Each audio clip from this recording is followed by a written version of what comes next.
ఉన్న బంగారాన్ని విడిపించి ఆ రోజు ఆన్లైన్ రేటుకే మేము కొంటాం. Sharma gold company. అత ధ్యానం ప్రవక్ష్యామి శృణు సర్వాంగ సుందరీ యత్కృతం దేవదేవేన ధ్యానం హనుమతః ప్రియం పంచవక్త్రం మహాభీమం త్రిపంచనయనైర్యుతం బాహుభిర్దశభిర్యుక్తం సర్వకామార్థసిద్ధిదం పూర్వం తు వానరం వక్త్రం కోటిసూర్యసమప్రభం దంష్ట్రాకరాళవదనం భ్రుకుటీకుటిలేక్షణం అస్యైవ దక్షిణం వక్త్రం నారసింహం మహాద్భుతం అత్యుగ్రతేజవపుషం భీషణం భయనాశనం పశ్చిమం గారుడం వక్త్రం వక్త్రతుండం మహాబలం సర్వనాగాప్రశమనం విషభూతాదికృంతనం ఉత్తరం సౌకరం వక్త్రం కృష్ణం దీప్తం నభోపమం పాతాళసింహవేతాళ జ్వరరోగాదికృంతనం ఊర్ధ్వం హయాననం ఘోరం దానవాంతఃకరం పరం ఏన వక్త్రేణ విప్రేంద్ర తారకఖ్యం మహాసురం జగాన సరసం తత్స్యాత్ సర్వశాస్త్రహరం పరం ధ్యాత్వా పంచముఖం రుద్రం హనుమంతం దయానిధిం ఖడ్గం త్రిశూలం ఖట్వాంగం పాశాంకుశపర్వతం ముష్టిం కౌమదకీం వృక్షం ధారయంతం కమండలం బిందిపాలం జ్ఞానముద్రాం దశాభిమునిపుంగవం ఏతాని యుధజాలాని ధారయంతం భజామ్యహం ప్రీతాసనోపవిష్టం తం సర్వాభరణభూషితం దివ్యమాల్యాంబరధరం దివ్యగంధానులేపనం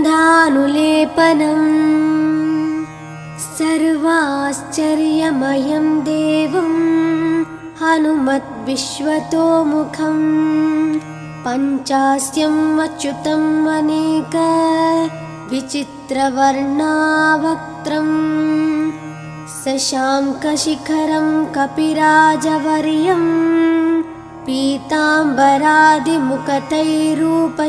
పీతాంబరాదిముఖతైరూపశోభితాంగం పింగాక్షం ఆద్యం అనిశం మనసా స్మరామి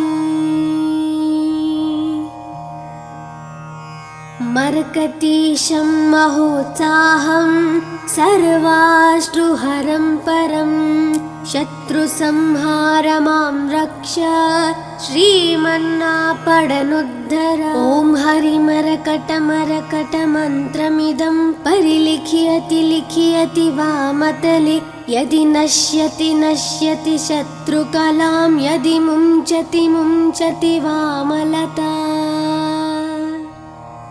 ఇదం కవచం పఠిత్వాత్ మహాకవచ పఠే నరః ఏకవారం జపే స్తోత్రం సర్వశత్రునివారణం ద్వివారం తు పఠే నిత్యం పుత్రపౌత్రప్రవర్ధనం త్రివారం చ పఠే నిత్యం సర్వసమప్తకరం శుభం చతుర్వారం పఠే నిత్యం సర్వరోగనివారణం పంచవారం పఠే నిత్యం సర్వలోకవశంకరం షడ్వారం చ పఠే నిత్యం సర్వదేవావశంకరం సప్తవారం పఠే నిత్యం సర్వసౌభాగ్యదాయకం अष्टवारं पठे नित्यं मिष्टकामार्थसिद्धिदं नववारं पठे नित्यं राजभोगमवाप्नुयात् दशवारं पठे नित्यं त्रैलोक्यज्ञानदर्शनं रुद्रावृत्तिं पठे नित्यं सर्वसिद्धिर्भवेर्ध्रुवम् कवचस्मतरणेनैव महाबलमवाप्नुयात् सुदर्शनसंहितायां श्रीरामचन्द्रसीताप्रोक्तं श्रीपञ्चमुखहनुमत्कवचं सम्पूर्णम्।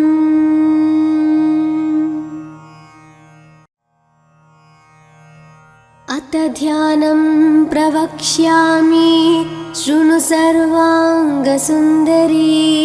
यत्कृतं देवदेवेन ध्यानं हनुमतः प्रियं पञ्चवक्त्रं महाभीमं त्रिपञ्चनयनैर्युतं बाहुभिर्दशभिर्युक्तं सर्वकामार्थसिद्धिदम् पूर्वं तु वानरं वक्त्रं कोटिसूर्यसमप्रभं दंष्ट्राकरालवदनं भ्रुकुटीकुटिलेक्षणम् अस्यैव दक्षिणं वक्त्रं नारसिंहं महाद्भुतम् अत्युग्रतेजवपुषं भीषणं भयनाशनम्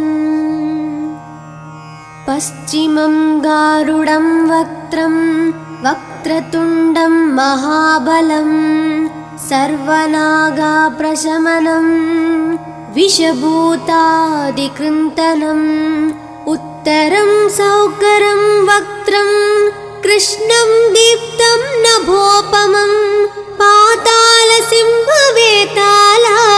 ज्वररोगादिकृन्तनम् ऊर्ध्वं हयाननं घोरं दानवान्तकरं परं येन वक्त्रेण विप्रेन्द्र तारकख्यं महासुरं जगानसरसं तत्स्यात् सर्वशास्त्रहरं परं ध्यात्वा पञ्चमुखं रुद्रं हनुमन्तं दयानिधिम् खड्गं त्रिशूलं खट्वाङ्गं पाशाङ्कुशपर्वतं मुष्टिं कौमदकीं वृक्षं धारयन्तं कमण्डलं बिन्दिपालं ज्ञानमुद्रां दशाभिमुनिपुङ्गवम् एतानि युधजालानि धारयन्तं भजाम्यहम् प्रीतासनोपविष्टं तं सर्वाभरणभूषितं दिव्यमाल्याम्बरधरं दिव्यगन्धानुलेपनं सर्वाश्चर्यमयं देवं हनुमद्विश्वतोमुखं पञ्चास्यम् अच्युतम् अनेक विचित्रवर्णावक्त्रं शशाङ्कशिखरं कपिराजवर्यं पीताम्बरादिमुखतैरूपशोभिताङ्गं पिङ्गाक्षम् आद्यम् अनिशं मनसा स्मरामि। मर्कतीशं महोत्साहं सर्वाश्रुहरं परं शत्रुसंहार मां रक्ष श्रीमन्नापडनुद्धर। ॐ हरिमरकटमरकटमन्त्रमिदं परिलिख्यति लिख्यति वामतले यदि नश्यति नश्यति शत्रुकलां यदि मुञ्चति मुञ्चति वामलता। इदं कवचं पठित्वात् महाकवच पठे नरः एकवारं जपे स्तोत्रं सर्वशत्रुनिवारणं द्विवारं तु पठे नित्यं पुत्रपौत्रप्रवर्धनं त्रिवारं च पठे नित्यं सर्वसमाप्तकरं शुभम् चतुर्वारं पठे नित्यं सर्वरोगनिवारणं पञ्चवारं पठे नित्यं सर्वलोकवशङ्करं षड्वारं च पठे नित्यं सर्वदेवावशङ्करं सप्तवारं पठे नित्यं सर्वसौभाग्यदायकम् अष्टवारं पठे नित्यं मिष्टकामार्थसिद्धिदं नववारं पठे नित्यं राजभोगमवाप्नुयात् दशवारं पठे नित्यं त्रैलोक्यज्ञानदर्शनं रुद्रावृत्तिं पठे नित्यं सर्वसिद्धिर्भवेर्ध्रुवम् कवचस्मतरणेनैव महाबलमवाप्नुयात् सुदर्शनसंहितायां श्रीरामचन्द्रसीताप्रोक्तं श्रीपञ्चमुखहनुमत्कवचं सम्पूर्णम्।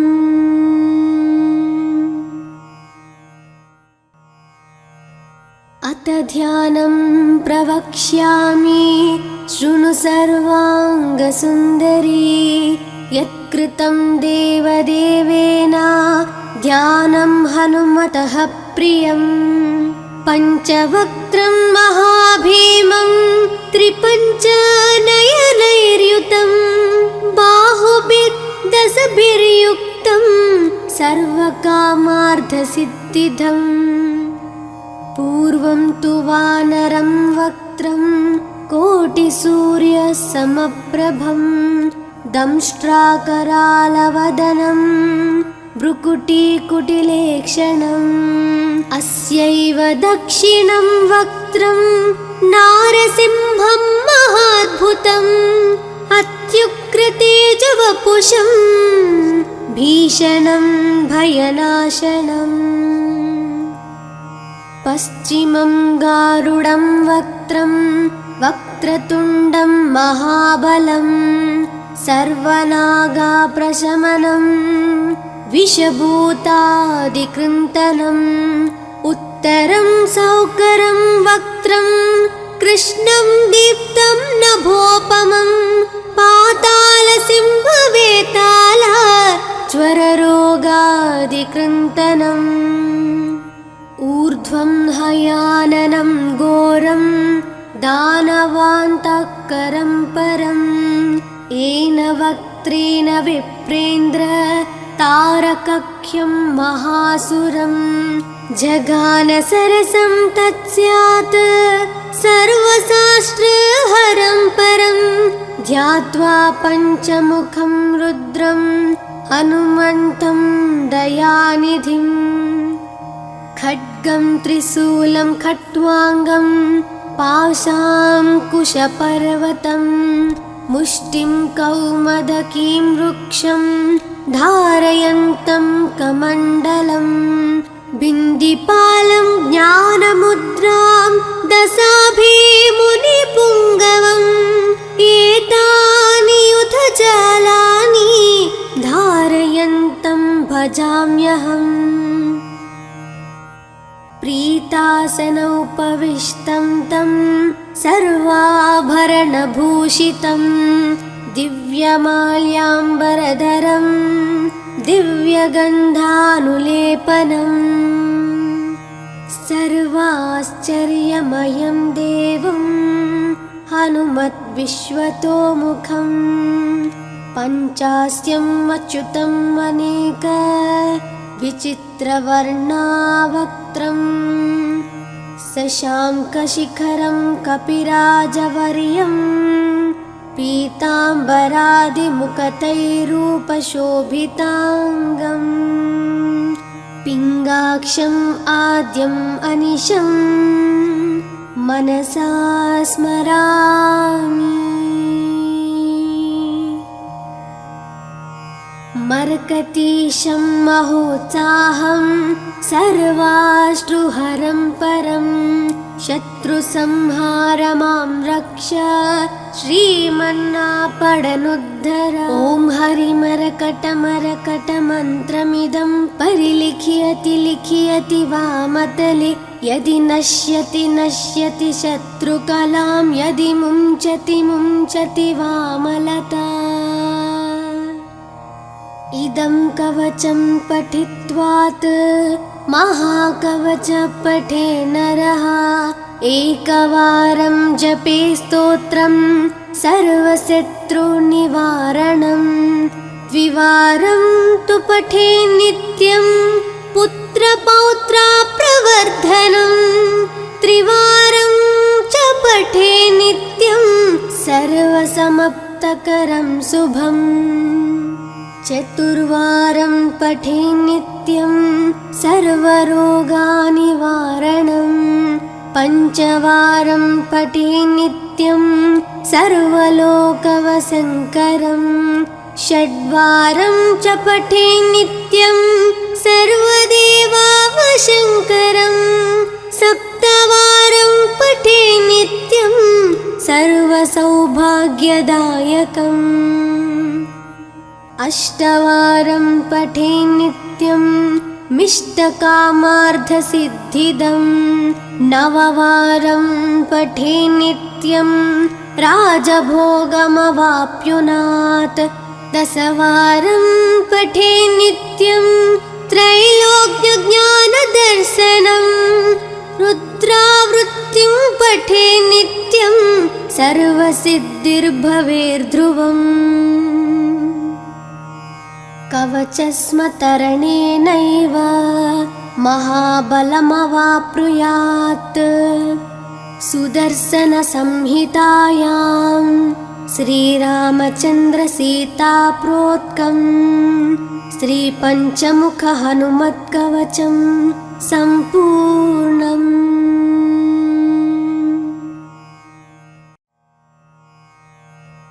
अथ ध्यानं प्रवक्ष्यामि शृणु सर्वाङ्गसुन्दरी यत्कृतं देवदेवेन ध्यानं हनुमतः प्रियं पञ्चवक्त्रं महाभीमं त्रिपञ्चनयनैर्युतं बाहुभिर्दशभिर्युक्तं सर्वकामार्थसिद्धिदम् पूर्वं तु वानरं वक्त्रं कोटिसूर्यसमप्रभं दंष्ट्राकरालवदनं भ्रुकुटीकुटिलेक्षणम् अस्यैव दक्षिणं वक्त्रं नारसिंहं महाद्भुतम् अत्युग्रतेजवपुषं भीषणं भयनाशनम् पश्चिमं गारुडं वक्त्रं वक्रतुण्डं महाबलं सर्वनागाप्रशमनं विषभूतादिकृन्तनम् उत्तरं सौकरं वक्त्रं कृष्णं दीप्तं नभोपमं पातालसिंहवेताल ज्वररोगादिकृन्तनम् ऊर्ध्वं हयाननं घोरं दानवान्तकरं परं येन वक्त्रेण विप्रेन्द्र तारकख्यं महासुरं जगानसरसं तत्स्यात् सर्वशास्त्रहरं परं ध्यात्वा पञ्चमुखं रुद्रं हनुमन्तं दयानिधिम् खड्गं त्रिशूलं खट्वाङ्गं पाशाङ्कुशपर्वतं मुष्टिं कौमदकीं वृक्षं धारयन्तं कमण्डलं बिन्दिपालं ज्ञानमुद्रां दशाभिमुनिपुङ्गवम् एतानि युधज भजाम्यहम्। प्रीतासनोपविष्टं तं सर्वाभरणभूषितं दिव्यमाल्याम्बरधरं दिव्यगन्धानुलेपनम् सर्वाश्चर्यमयं देवं हनुमद्विश्वतोमुखं पञ्चास्यम् अच्युतम् अनेक विचित्रवर्णावक्त्रं शशाङ्कशिखरं कपिराजवर्यं पीताम्बरादिमुखतैरूपशोभिताङ्गम् पिङ्गाक्षम् आद्यम् अनिशं मनसा स्मरामि। मर्कटीशं महोत्साहं सर्वाश्रुहरं परं शत्रुसंहारमां रक्ष श्रीमन्नापडनुद्धर। ॐ हरिमरकटमरकटमन्त्रमिदं परिलिख्यति लिख्यति वामतले यदि नश्यति नश्यति शत्रुकलां यदि मुञ्चति मुञ्चति वामलता। इदं कवचं पठित्वात् महाकवच पठे नरः एकवारं जपे स्तोत्रं सर्वशत्रुनिवारणम् द्विवारं तु पठे नित्यं पुत्रपौत्रप्रवर्धनम् त्रिवारं च पठे नित्यं सर्वसमाप्तकरं शुभम् चतुर्वारं पठे नित्यं सर्वरोगनिवारणम् पञ्चवारं पठे नित्यं सर्वलोकवशङ्करम् षड्वारं च पठे नित्यं सर्वदेवावशङ्करम् सप्तवारं पठे नित्यं सर्वसौभाग्यदायकम् अष्टवारं पठे नित्यं मिष्टकामार्थसिद्धिदम् नववारं पठे नित्यं राजभोगमवाप्नुयात् दशवारं पठे नित्यं त्रैलोक्यज्ञानदर्शनम् रुद्रावृत्तिं पठे नित्यं सर्वसिद्धिर्भवेर्ध्रुवम् कवचस्मतरणेनैव महाबलमवाप्नुयात् सुदर्शनसंहितायां श्रीरामचन्द्रसीताप्रोक्तं श्रीपञ्चमुखहनुमत्कवचं सम्पूर्णम्।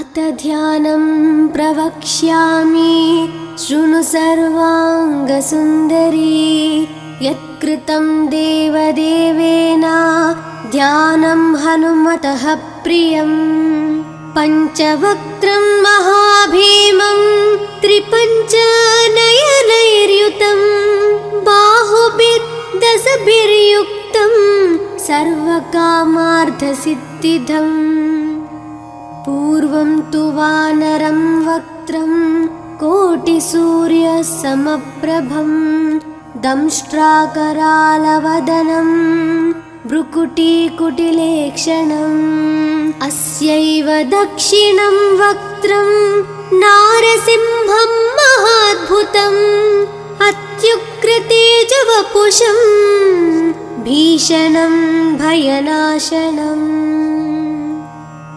पश्चिमं गारुडं वक्त्रं वक्रतुण्डं महाबलं सर्वनागाप्रशमनं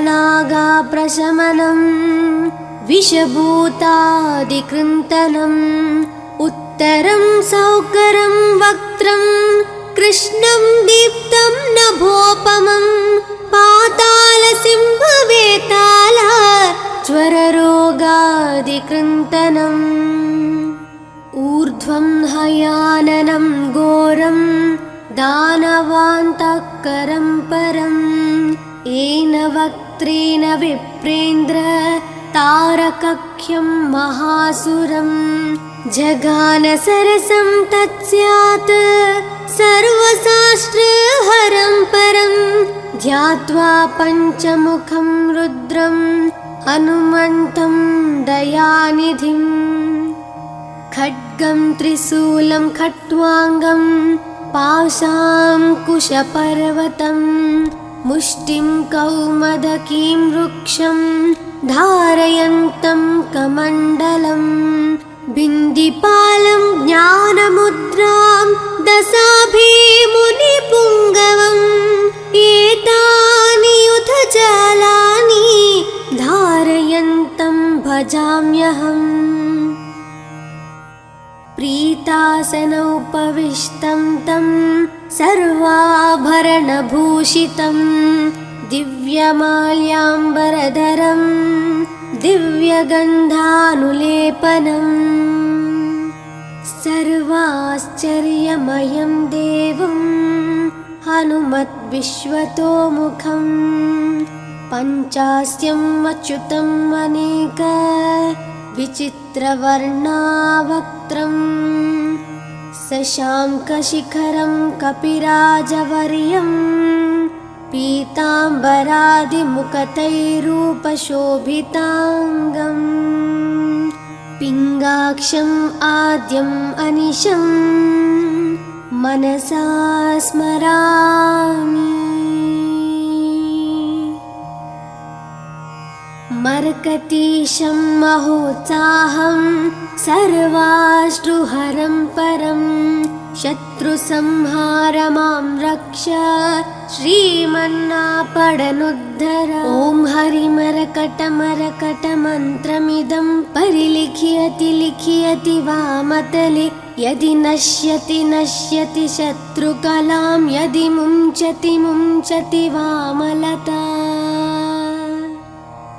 इदं कवचं पठित्वात् महाकवच पठे नरः एकवारं जपे स्तोत्रं सर्वशत्रुनिवारणं द्विवारं तु पठे नित्यं पुत्रपौत्रप्रवर्धनं त्रिवारं च पठे नित्यं सर्वसमाप्तकरं शुभम् चतुर्वारं पठे नित्यं सर्वरोगनिवारणं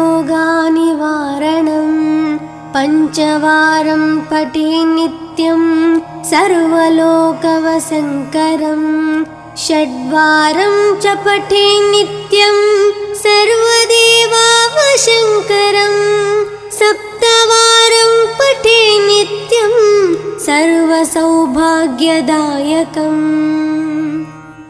अष्टवारं पठे नित्यं मिष्टकामार्थसिद्धिदं नववारं पठे नित्यं राजभोगमवाप्नुयात् दशवारं पठे नित्यं त्रैलोक्यज्ञानदर्शनं रुद्रावृत्तिं पठे नित्यं सर्वसिद्धिर्भवेर्ध्रुवम्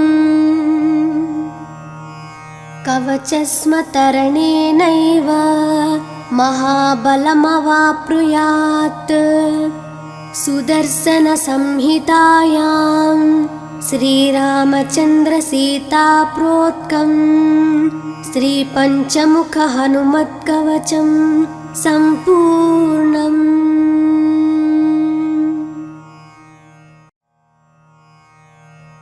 अथ ध्यानं प्रवक्ष्यामि शृणु सर्वाङ्गसुन्दरी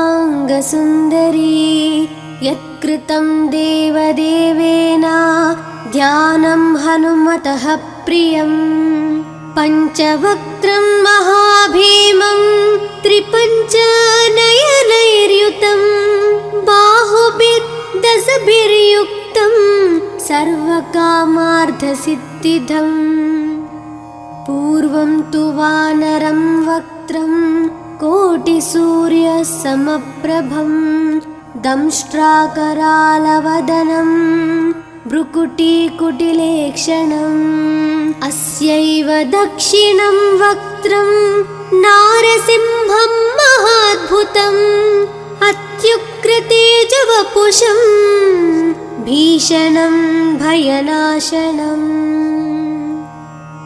पश्चिमं गारुडं वक्त्रं वक्रतुण्डं महाबलं सर्वनागाप्रशमनं विषभूतादिकृन्तनम् उत्तरं सौकरं वक्त्रं कृष्णं दीप्तं नभोपमं पातालसिंहवेताला ज्वररोगादिकृन्तनम् ऊर्ध्वं हयाननं घोरं दानवान्तःकरं परं येन वक्त्रेण विप्रेन्द्र तारकख्यं महासुरं जगानसरसं तत्स्यात् सर्वशास्त्रहरं परं ध्यात्वा पञ्चमुखं रुद्रं हनुमन्तं दयानिधिम् खड्गं त्रिशूलं खट्वाङ्गं पाशाङ्कुशपर्वतं मुष्टिं कौमदकीं वृक्षं धारयन्तं कमण्डलं बिन्दिपालं ज्ञानमुद्रां दशाभिमुनिपुङ्गवम् एतानि युधजालानि धारयन्तं भजाम्यहम् प्रीतासनोपविष्टं तं सर्वाभरणभूषितं दिव्यमाल्याम्बरधरं दिव्यगन्धानुलेपनम् सर्वाश्चर्यमयं देवं हनुमद्विश्वतोमुखं पञ्चास्यम् अच्युतम् अनेक विचित्रवर्णावक्त्रं शशाङ्कशिखरं कपिराजवर्यं पीताम्बरादिमुखतैरूपशोभिताङ्गम् पिङ्गाक्षम् आद्यम् अनिशं मनसा स्मरामि मर्कतीशं महोत्साहं सर्वाश्रुहरं परं शत्रुसंहार मां रक्ष श्रीमन्नापडनुद्धर ॐ हरिमरकटमरकटमन्त्रमिदं परिलिख्यति लिख्यति वामतले यदि नश्यति नश्यति शत्रुकलां यदि मुञ्चति मुञ्चति वामलता इदं कवचं पठित्वात् महाकवच पठे नरः एकवारं जपे स्तोत्रं सर्वशत्रुनिवारणं द्विवारं तु पठे नित्यं पुत्रपौत्राप्रवर्धनं त्रिवारं च पठे नित्यं सर्वसमाप्तकरं शुभम् चतुर्वारं पठे नित्यं सर्वरोगनिवारणं पञ्चवारं पठे नित्यं सर्वलोकवशङ्करं षड्वारं च पठे नित्यं सर्वदेवावशङ्करं सप्तवारं पठे नित्यं सर्वसौभाग्यदायकम् अष्टवारं पठे नित्यं मिष्टकामार्थसिद्धिदं नववारं पठे नित्यं राजभोगमवाप्नुयात् दशवारं पठे नित्यं त्रैलोक्यज्ञानदर्शनं रुद्रावृत्तिं पठे नित्यं सर्वसिद्धिर्भवेर्ध्रुवम् कवचस्मतरणेनैव महाबलमवाप्नुयात् सुदर्शनसंहितायां श्रीरामचन्द्रसीताप्रोक्तं श्रीपञ्चमुखहनुमत्कवचं सम्पूर्णम्।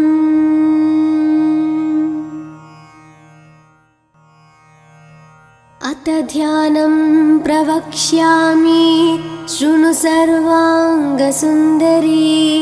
यत्कृतं देवदेवेन ध्यानं हनुमतः प्रियं। पञ्चवक्त्रं महाभीमं त्रिपञ्चनयनैर्युतं बाहुभिर्दशभिर्युक्तं सर्वकामार्थसिद्धिदम्। पूर्वं तु वानरं वक्त्रं कोटिसूर्यसमप्रभं दंष्ट्राकरालवदनं भ्रुकुटीकुटिलेक्षणम्। अस्यैव दक्षिणं वक्त्रं नारसिंहं महाद्भुतम् अत्युग्रतेजवपुषं भीषणं भयनाशनम्। पश्चिमं गारुडं वक्त्रं वक्रतुण्डं महाबलं सर्वनागाप्रशमनं विषभूतादिकृन्तनम्। उत्तरं सौकरं वक्त्रं कृष्णं दीप्तं नभोपमं पातालसिंहवेताल ज्वररोगादिकृन्तनम्। ऊर्ध्वं हयाननं घोरं दानवान्तकरं परं येन वक्त्रेण विप्रेन्द्र तारकख्यं महासुरं। जगानसरसं तत्स्यात् सर्वशास्त्रहरं परं ध्यात्वा पञ्चमुखं रुद्रं हनुमन्तं दयानिधिम्। खड्गं त्रिशूलं खट्वाङ्गं पाशाङ्कुशपर्वतं मुष्टिं कौमदकीं वृक्षं धारयन्तं कमण्डलं। बिन्दिपालं ज्ञानमुद्रां दशाभिमुनिपुङ्गवम् एतानि युधजालानि धारयन्तं भजाम्यहम्। प्रीतासनोपविष्टं तं सर्वाभरणभूषितं दिव्यमाल्याम्बरधरं दिव्यगन्धानुलेपनम्। सर्वाश्चर्यमयं देवं हनुमद्विश्वतोमुखं पञ्चास्यम् अच्युतम् अनेक विचित्रवर्णावक्त्रं शशाङ्कशिखरं कपिराजवर्यं पीताम्बरादिमुखतैरूपशोभिताङ्गम्। पिङ्गाक्षम् आद्यम् अनिशं मनसा स्मरामि। मर्कटीशं महोत्साहं सर्वाश्रुहरं परं शत्रुसंहार मां रक्ष श्रीमन्नापडनुद्धर। ॐ हरिमरकटमरकटमन्त्रमिदं परिलिख्यति वामतले यदि नश्यति शत्रुकलां यदि मुञ्चति वामलता। इदं कवचं पठित्वात् महाकवच पठे नरः एकवारं जपे स्तोत्रं सर्वशत्रुनिवारणं। द्विवारं तु पठे नित्यं पुत्रपौत्राप्रवर्धनं। त्रिवारं च पठे नित्यं सर्वसमाप्तकरं शुभम्। चतुर्वारं पठे नित्यं सर्वरोगनिवारणं। पञ्चवारं पठे नित्यं सर्वलोकवशङ्करं। षड्वारं च पठे नित्यं सर्वदेवावशङ्करं। सप्तवारं सर्वसौभाग्यदायकम् अष्टवारं पठे नित्यं मिष्टकामार्थसिद्धिदं नववारं पठे नित्यं राजभोगमवाप्नुयात् दशवारं पठे नित्यं त्रैलोक्यज्ञानदर्शनं रुद्रावृत्तिं पठे नित्यं सर्वसिद्धिर्भवेर्ध्रुवम् कवचस्मतरणेनैव महाबलमवाप्नुयात् सुदर्शनसंहितायां